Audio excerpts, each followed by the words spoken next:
Assalamualaikum warahmatullahi wabarakatuh. Hamdan wa syukran lillah. Saudara-saudaraku yang dirahmati Allah, ada lagi momen kebahagiaan yang dialami oleh seorang muslim pada saat menjalani puasa Ramadan. Pada video sebelumnya sudah kita sampaikan bahwa salah satu momen kebahagiaan itu adalah pada waktu makan sahur.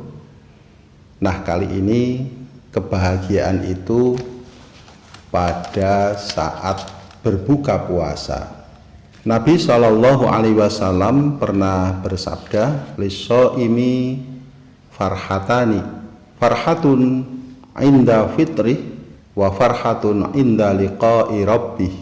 Bagi orang yang berpuasa itu ada dua kebahagiaan. Yang pertama adalah kebahagiaan ketika berbuka puasa, dan yang kedua adalah kebahagiaan ketika berjumpa dengan Allah kelak pada hari kiamat.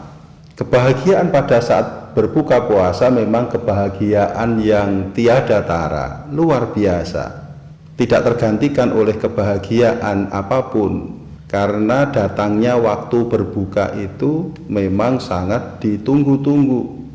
Kepentingan apapun dikalahkan, acara apapun ditunda, karena memang itulah momentum yang membahagiakan seseorang yang sedang berpuasa. Begitu ditunggu-tunggu, diharap-harap, dinanti-nanti dengan berbunga-bunga dan penuh kegembiraan hati.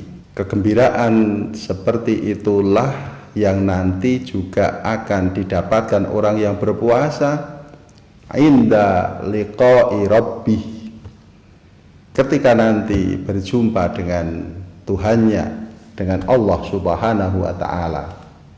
Sangat gembira. Mengapa?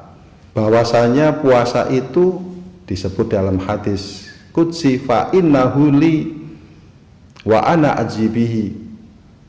Sesungguhnya puasa itu untukku, kata Allah, dan aku sendiri yang akan memberikan balasan pahalanya. Bahkan diberikan pintu atau gerbang khusus di surga nanti, yaitu babur royan, pintu ar-royan. Kita membayangkan saja sudah seneng.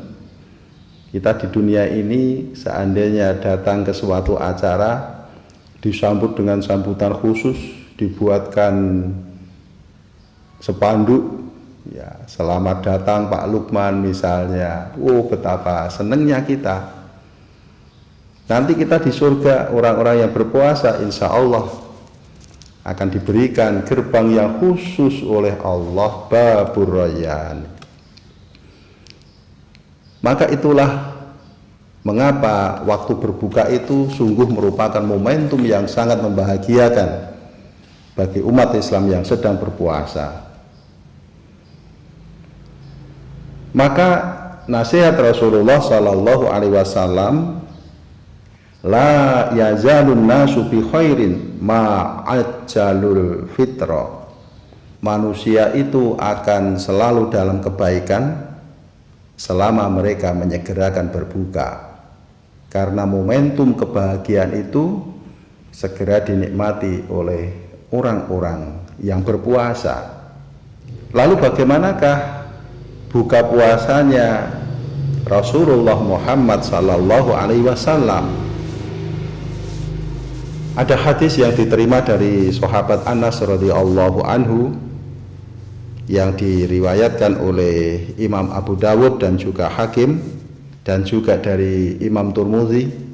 Kana Rasulullah sallallahu alaihi wasallam yuftiru ala rutobatin qabla ayyusalliya, fa illam takun fa ala tamratin, fa illam takun hasawatin mimma. Rasulullah Shallallahu Alaihi Wasallam biasa berbuka puasa dengan beberapa kurma basah. Qabla ayyusalliya, sebelum beliau sholat maghrib.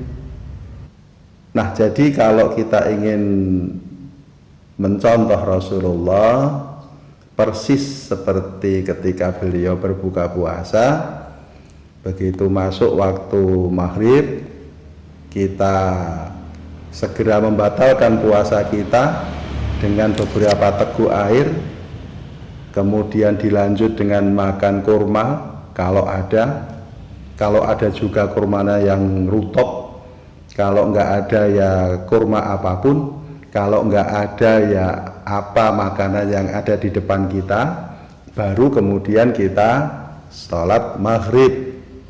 Makanya nanti setelah sholat maghrib kita makan secukupnya, jangan sampai kekenyangan, supaya nanti waktu sholat tarawih kita nyaman karena tidak terganggu oleh perut yang penuh dengan makanan.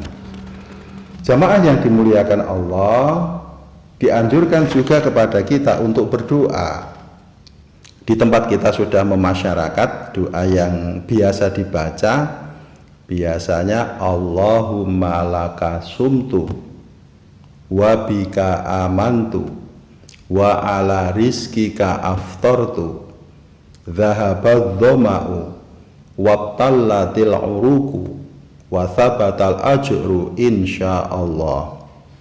Tetapi sebenarnya itu adalah gabungan dua hadis, tetapi yang satunya itu dianggap oleh beberapa ulama ini merupakan hadis mursal, yang artinya hadis yang sanadnya terputus, jalur sanadnya tidak jelas. Ini yang mengatakan siapa, ini yang dengar dari Rasulullah siapa, yang mana itu yang Allahumma laka sumtu wa ala rizkika aftartu. Kalau hadis yang sampai kepada kita dan dianggap hadis yang sahih, doa itu adalah dhahabadh dhama'u wabtallatil uruqu wa thabatal ajru insyaallahu ta'ala. Telah lenyap haus dan dahaga, telah basah urat-urat leher, dan insya Allah telah ditetapkan pahalanya. Kalau saya mau doa pakai dua kalimat itu dua-duanya, bagaimana Pak Lukman? Ya boleh-boleh saja. Tetapi yang Allahumma laka sumtu wa ala rizkika aftartu itu kita yakini sebagai pernyataan dari kita. Atau bisa juga kita menggunakan doa yang juga pernah dilaksanakan oleh Rasulullah Shallallahu Alaihi Wasallam, diriwayatkan dari Ibnu Majah dari Abdullah bin Amr bin Ash, Nabi Shallallahu Alaihi Wasallam pernah berdoa pada saat berbuka puasa. Doanya apa? Allahumma inni as'aluka birahmatikal lati wasi'at kulla syai'in antaghfirli. Artinya, ya Allah, aku mohon kepadamu dengan rahmatmu yang meliputi segala sesuatu agar aku engkau ampuni. Ini doa yang luar biasa, saudaraku yang dirahmati Allah. Doa mohon ampunan dari Allah. Dan apalagi yang lebih membahagiakan seseorang kecuali ketika dosa-dosanya diampuni oleh Allah Subhanahu wa ta'ala. Nah, doa-doa itu bisa kita praktekkan pada saat kita berbuka puasa. Tapi intinya jangan sampai kita meninggalkan doa manakala kita sedang berpuasa, karena doa orang yang berpuasa itu tidak akan pernah ditolak oleh Allah Subhanahu wa ta'ala. Nabi Shallallahu Alaihi Wasallam pernah bersabda, salah satu la turaddu ta'autuhum as-shaimu hatta yuftira wal imamul adilu wal mazlumu. Ada 3 golongan yang tidak ditolak oleh Allah doa mereka. Siapa mereka itu? 1, orang yang berpuasa sampai ia berbuka. Yang kedua, pemimpin atau kepala negara yang adil. Dan yang ketiga adalah doanya orang yang teraniaya. Jadi saat kita berpuasa ini adalah saat manjur-manjurnya doa, saudaraku. Manfaatkan dengan sebaik-baiknya. Jadi sebaiknya ngabuburit kita itu ya memperbanyak doa. Loh, saya kan sedang sibuk Pak Lukman, saya sedang memasak, menyiapkan makanan berbuka untuk keluarga, saya sedang bekerja mencukupkan kebutuhan keluarga. Boleh, silahkan. Cuman dari hati kita, dari ucapan kita, pada saat kita berpuasa, hendaklah terucap harapan-harapan yang baik.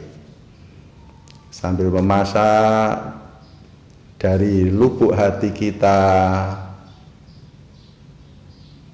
memohon kepada Allah, mudah-mudahan anak-anakku menjadi anak-anak yang soleh dan solihah.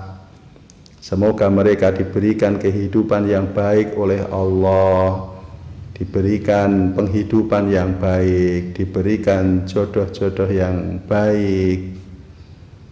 Mudah-mudahan diriku, keluargaku, sahabat-sahabatku sehat walafiat selalu. Nah, itulah harapan-harapan baik. Sekalipun tidak kita ucapkan dalam lafal bahasa Arab, tetapi sesungguhnya harapan-harapan kita itu yang ada di dalam hati kita itu maupun kita ikrarkan dengan lisan kita, itu adalah doa kita. Selamat berbuka puasa, saudara-saudaraku. Pada waktunya nanti, berbukalah dengan penuh kebahagiaan, kegembiraan, dan perbanyaklah doa-doa terbaik untuk kita, keluarga kita, dan sahabat-sahabat kita. Selalu mohonkan kepada Allah Subhanahu wa ta'ala. Mudah-mudahan Allah ridho dan memberikan semua yang terbaik kepada kita. Alhamdulillahi Rabbil Alamin. Wassalamualaikum warahmatullahi wabarakatuh.